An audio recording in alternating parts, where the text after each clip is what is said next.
electron transport chain. Not a proton, it's electrons. You're using those electrons to do work. Okay? So that oxygen is going to grab what?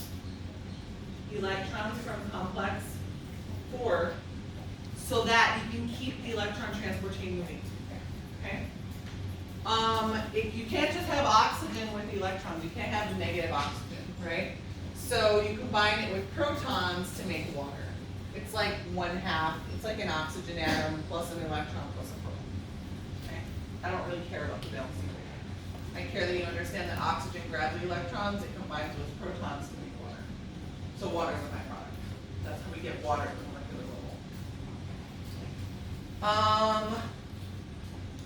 Okay, so this works really well if oxygen is available, right? If oxygen's available here, like oxygen diffuses from your capillaries into your interstitium, into your cells, into your mitochondria, and there should be enough oxygen here, usually there is. So if that's the case, pyruvate's going to just keep getting sucked into the mitochondria. Okay? What if I decide to sprint? What if I'm just standing here and then I decide to sprint? Do I have enough oxygen in my muscle tissue or whatever cells to carry out aerobic metabolism? No. No. So if I don't have enough oxygen, are these guys going to be able to dump off their electrons to oxygen? No.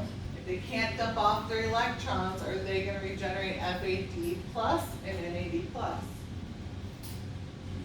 No. The whole thing gets backed up. So if we're not regenerating NAD plus and FAD plus, can we keep going through these reactions? No, we can't. So what ends up happening if oxygen isn't available, everything gets backed up. Can pyruvate get into the mitochondria if we have excess pyruvate? You're going to shove a molecule where there's more? Molecules don't like to do that. Okay.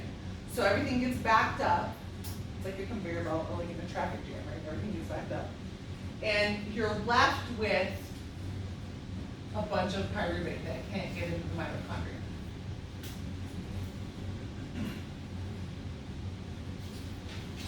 Right? So mito's off limits. Are we just like, okay, we're going to die because we can't make ATP? Or do we have a backup plan? Backup plan. Okay. Our backup plan involves what? So look at glycolysis. What do we need to keep generating to make glycolysis work?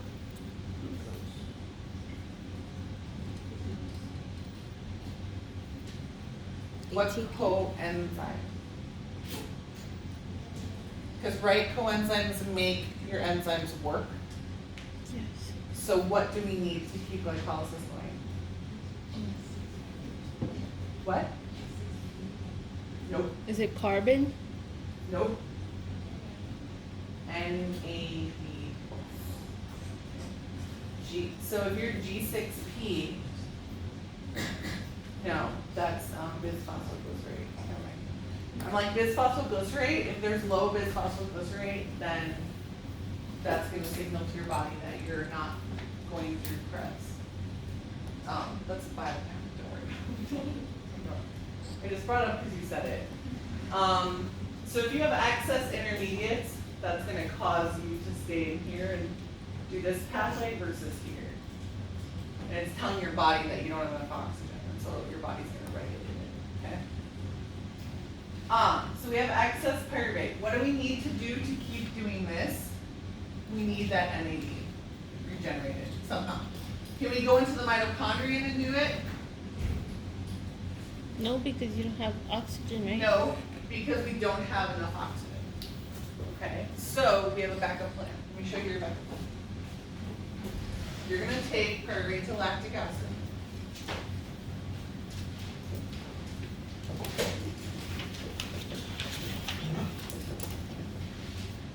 So pyruvate to lactic acid. And in that process, what What's the point of it? Is the point of it to make lactic acid, guys?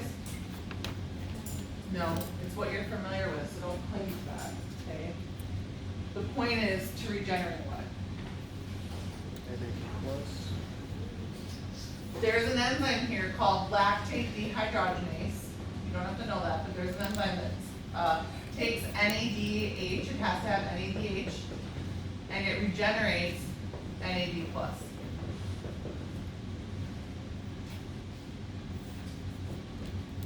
So what is the purpose of taking pyruvate to lactic acid? So you can like break it down maybe so you can normalize it. Glycolysis. What is pyruvate to lactate doing? What are you regenerating? Look at your picture. What are you regenerating? NAD plus. You're regenerating NAD plus. You can't do it using that, so here's our backup, right? If we have this, can we use it here? Can we keep glycolysis going? Yeah. Yeah. It's only 2 ATP, so it's not that great, but it's better than nothing, right?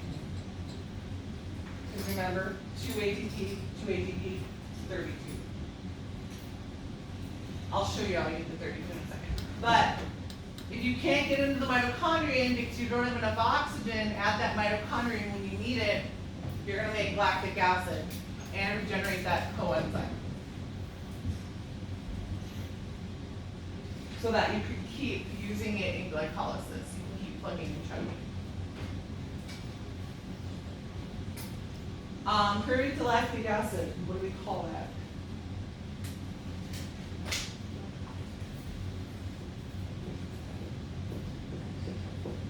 Anaerobic. Anaerobic fermentation. Okay. So glycolysis is glucose to pyruvate. Pyruvate to lactic acid is anaerobic fermentation. So we have glycolysis and we have anaerobic fermentation.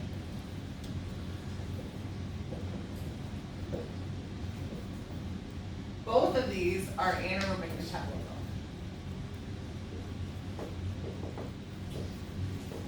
Do they require oxygen? No. Okay. So glycolysis is considered anaerobic. Anaerobic fermentation is considered part of anaerobic. Okay. They're all under that umbrella.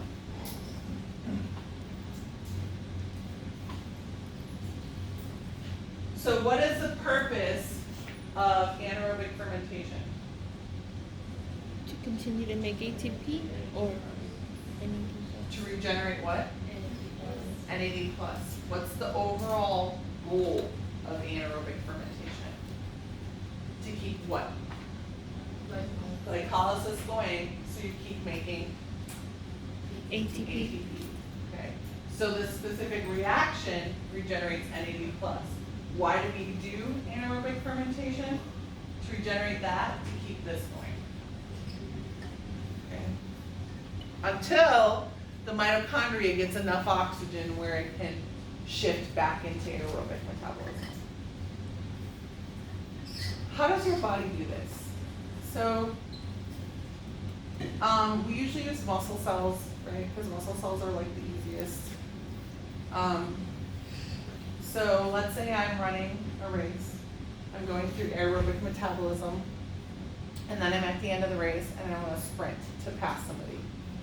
So because I'm sprinting, I'm using up oxygen faster than I can supply to the muscles. And so I'm going to go through anaerobic metabolism. Okay. On a microcosm level, you have enough ATP. So and when you get to skeletal muscle, you'll see it. I have a chart. But you have enough ATP just to get basic movement done. Okay. Then you use anaerobic metabolism. So within the first 3 to 6 seconds of moving around, you're using anaerobic metabolism. And then you start shifting into aerobic metabolism. Okay? As you keep moving, right? If I'm walking up the stairs from, like if I'm just walking around on the ground, right? I'm going through aerobic metabolism. Then I start running up the stairs. I don't have enough oxygen to make all the ATP that I need, so I'm going to shift into anaerobic metabolism. Okay? And so you sort of toggle between the two depending on what you're doing. And so, does the lactic acid stay in the tissue, in the cells? What do we do with that lactic acid? Can't stay in the tissues, it's going to acidify the tissues, so what do we do with it? Kick it out where? Into the blood. Then it's going to go to the liver. Liver's going to pick it up, convert it back to pyruvate, convert it back to glucose, and dump it back into the blood for your cells to take. Okay? So it takes lactic acid and reconverts it back to glucose, and dumps it into the blood. Okay? That whole thing of dumping the lactic acid into the blood, liver pulling it out, reconverting it to glucose, dumping it back into the blood for your cells to take is called the Cori cycle, C-O-R-I cycle. I'll show you the pathway in a second. Okay, let's go back to this. Okay, so how many NADH did we make total? How many NADH did we make total?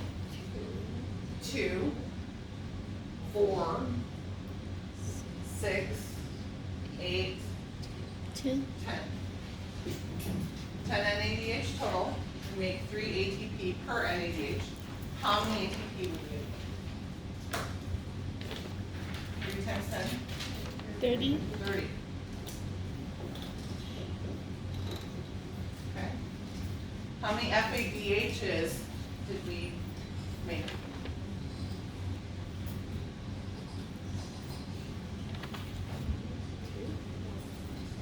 How many? 2. 2.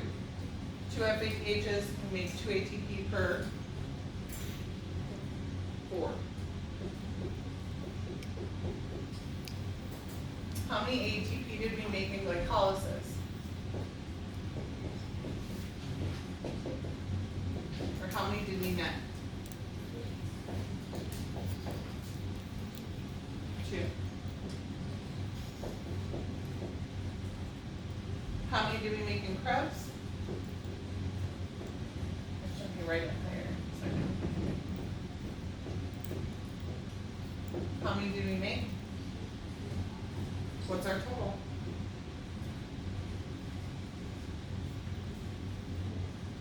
38. 38, right? But there's a catch. So make 2 credits going on, so. Where do we spend 2 ATP? Glucose.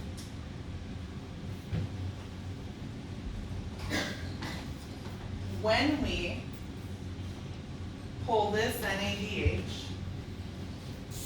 into the mitochondrion, we use 1 ATP per NADH. So how many ATP do we have to use getting it into the mitochondrion? 2. So gives us how much? 36. 36. Okay. That's where we get our 36. You could pull it out of here if you wanted to. So 30 minus 2 would give you 28, and then that would give you 36, if you want to do it that way, so that it's clearer for you to understand.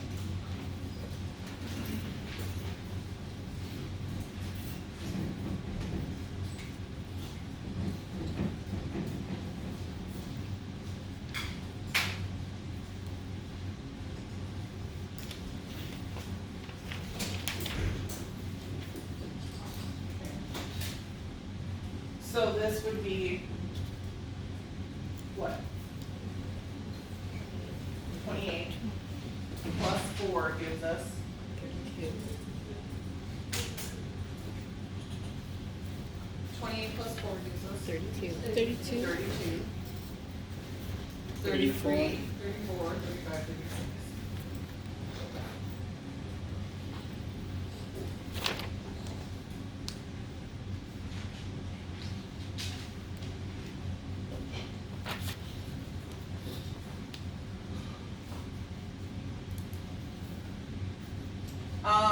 When you are memorizing this, know that we have 36 ATP total.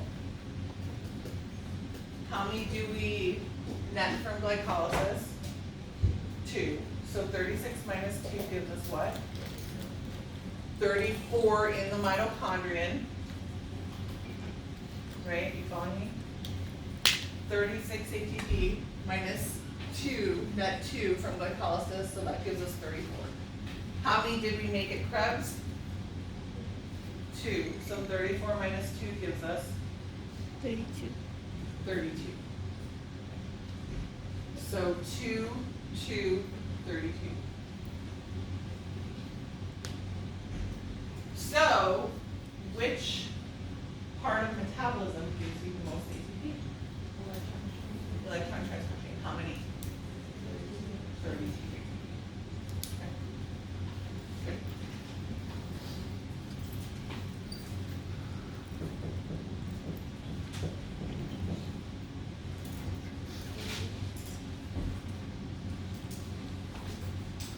So if I had a choice of doing just glycolysis or doing metabolism in the mitochondria, aerobic metabolism, which one would I choose?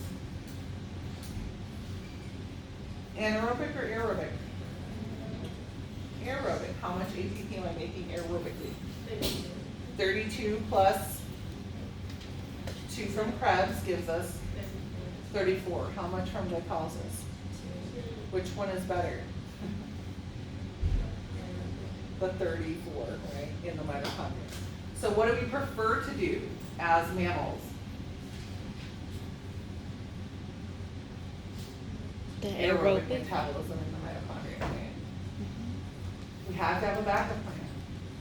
Bacteria do all sorts of weird stuff. You get into bacteria, some of them do lactic acid, some of them make CO2 and ethanol, anaerobic fermentation, and that's how we get alcohol. They do a lot of weird stuff.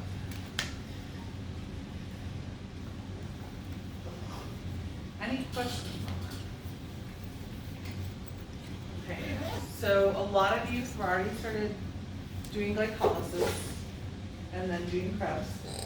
That's good. Then get your electron transport chain ironed out. Then stick glycolysis and Krebs together. Write it out, write it out, write it out. Then stick Krebs and the electron transport chain together. Write it out, write it out, write it out. Then stick all 3 together. If you can draw this, like I did, in your own shorthand form, that's when you're ready to take the test. Okay, so you need to get to that level before you take the test.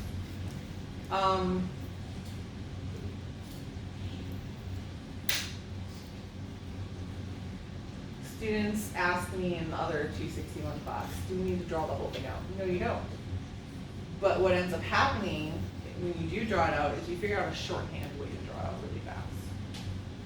And that's what you want for your exam. So if I have questions on glycolysis, you want to be able to draw glycolysis on your paper really quick. If I have questions on Krebs, you want to be able to draw Krebs really quick. Or you want to be able to diagram the whole thing really quick.